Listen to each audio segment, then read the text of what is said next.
Hello everyone, সবাই কেমন আছো? আশা করি সবাই খুব ভালো আছো।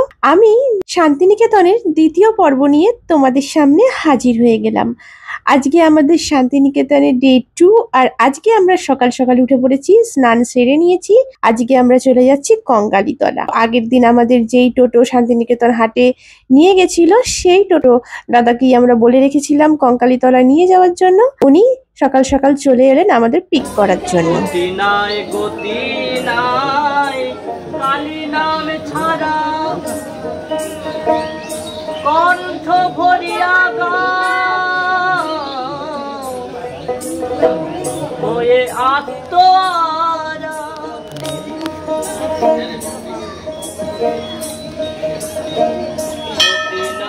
গতি নাই কালী নাম ছাড়া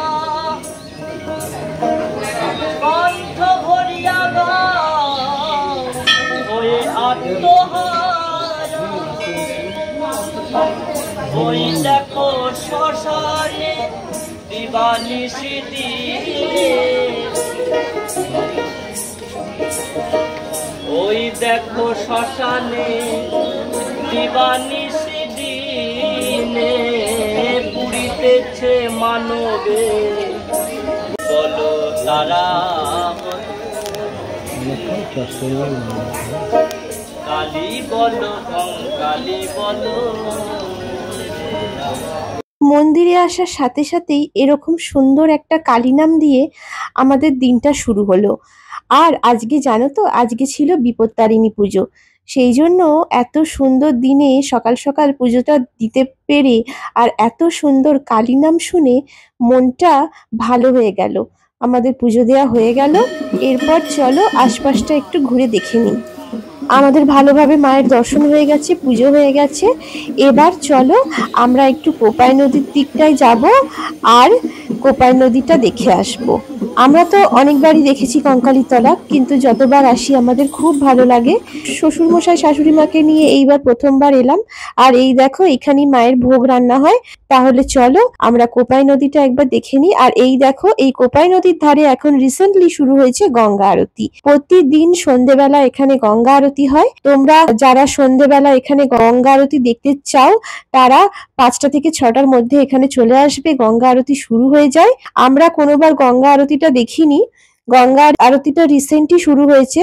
এবারেও যাওয়ার ইচ্ছা ছিল, কিন্তু যেহেতু প্রচুর বৃষ্টি হচ্ছিল সেই জন্য এবারে আর সন্ধেবেলা যাওয়া হয়ে ওঠেনি। কিন্তু কখনো ইচ্ছা রইল যে কঙ্কালীতলা গেলে সন্ধেবেলা অবশ্যই এই আরতিটা দেখব। আর এই দেখো, এই হচ্ছে কোপাই নদী। বর্ষাকালে কিরম আস্তে আস্তে ভরে উঠেছে কোপাই নদীটা, খুব সুন্দর লাগছে দেখতে।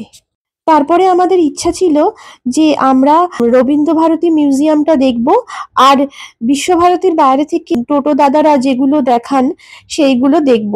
কিন্তু এখানে এসে জানতে পারলাম যে শনি রোববার আগে যেখানে ভেতরের রাস্তাটা টোটো যেত, সেই ভেতরের রাস্তাটা টোটো অ্যালাউ করে না, যেহেতু শনি রোববার প্রচুর ভিড় হয়। সেই জন্য আমাদের একদম যে ঢোকার শুরুতে যে রাস্তাটা, সেই রাস্তাটাতেই যে টোটোর দাদা ছিল উনি নামিয়ে দিলেন।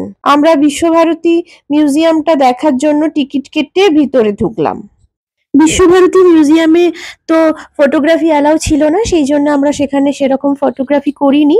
এছাড়া বিশ্বভারতী মিউজিয়ামের বাইরে রবীন্দ্রনাথ ঠাকুরের যেসব বাড়ি আর গাড়ি ছিল সেইগুলোও ভালোভাবে ঘুরলাম। আশপাশটা খুব ভালোভাবে ঘুরলাম। আমি যতবার যাই এই বিশ্বভারতী মিউজিয়ামের বাইরে বেরিয়ে যে চত্বরটা আছে, সেখানে রবীন্দ্রনাথ ঠাকুরের যে অনেকগুলো বাড়ি গাড়ি আছে সেগুলো দেখতে আর পরিবেশটা খুব ভালো লাগে। তো সেটা আমরা দেখলাম। দেখে আমরা চলে গেলাম সৃজনীশীল প্রোগ্রামে।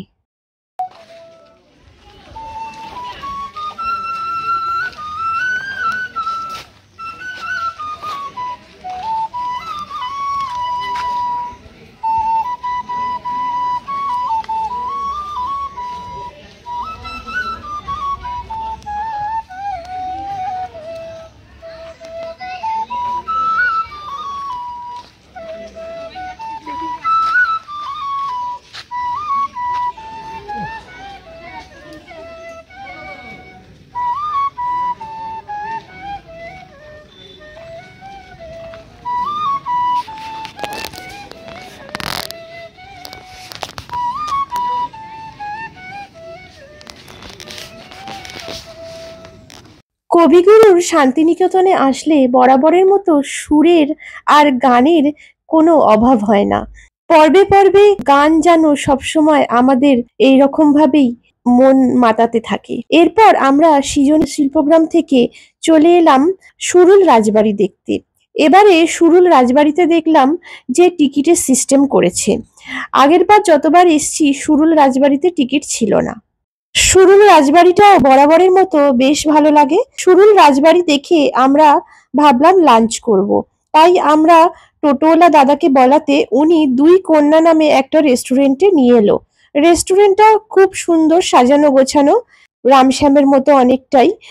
আমার পিছনে রেস্টুরেন্টের খাবারের মেনুগুলো দেয়া আছে, তোমরা দেখতেই পাচ্ছ, কিন্তু যেহেতু সেলফি মোডে তোলা সেই জন্য হয়তো উল্টো দেখাচ্ছে। আমরা খাবারের মেনু সিলেক্ট করে এখানে খাবারের জন্য ওয়েট করছিলাম। আমরা একটা করে ভেজ থালি আর মাছ অর্ডার দিয়েছিলাম। আমরা খাবারের অর্ডার দিয়ে ওয়েট করছিলাম খাবারের থালিগুলো আসার জন্য।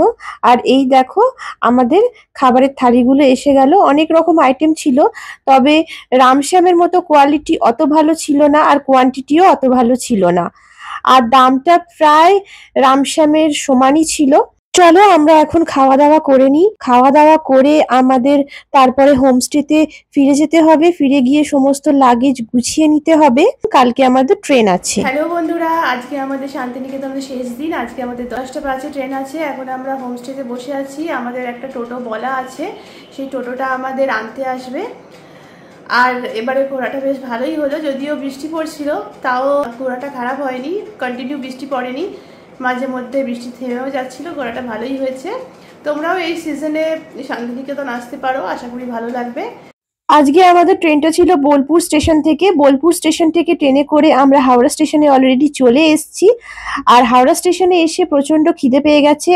এতটা জার্নি করে বাড়িতে গিয়ে আর কি রান্না করব, সেই জন্য ভাবলাম হাওড়া স্টেশনে যে এক্সিকিউটিভ লাউঞ্জ আছে সেখানে আমরা লাঞ্চটা সেরে নিই। সেখানে আমরা অর্ডার করেছিলাম একটা ডাল, একটা কড়াই পনির আর একটা করে তন্দুরি রুটি, আর এখানে ম্যাঙ্গো লস্যি দুটো অর্ডার করেছিলাম।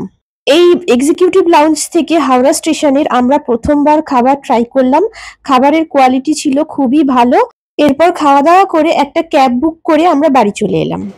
তাহলে বন্ধুরা, ভিডিওটা এখানেই শেষ করলাম। ভিডিওটা যদি সবার ভালো লেগে থাকে সবাই লাইক কমেন্ট শেয়ার করো, আর আমার channel happy with Sanjukta YouTube থেকে সাবস্ক্রাইব করো। ফেসবুক থেকে দেখলে সংযুক্তা ব্যানার্জি দত্ত যে প্রোফাইলটা আছে ওটা ফলো করে দিও। সবাই খুব ভালো থেকো, সুস্থ থেকো, টাটা, বাই বাই। আবার আসবো নতুন একটা ভিডিও নিয়ে।